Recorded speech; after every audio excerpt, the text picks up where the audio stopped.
বিপুল পরিমাণ গাঁজা উদ্ধার জেটিআই, ধৃত ৩ পাচারকারী। বিপুল পরিমাণ নিষিদ্ধ গাঁজা সহ ৩ পাচারকারীকে গ্রেপ্তার করল বারাকপুর পুলিশ কমিশনারেটের জেটিয়া থানার পুলিশ।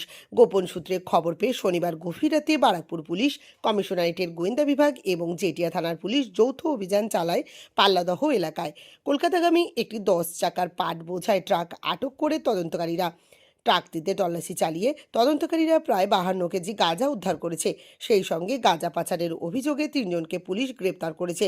ধৃতরা হলেন বনগাঁর বাসিন্দা 70 বছরের তপন বালা, আলিপুরদুয়ারের বাসিন্দা 37 বছরের কাজল সরকার এবং মধ্যমগ্রামের বাসিন্দা 52 বছরের শিবচন্দ্র রায়। মাদক আইনে মামলা রুজু করে পুলিশ ঘটনা তদন্ত করছে।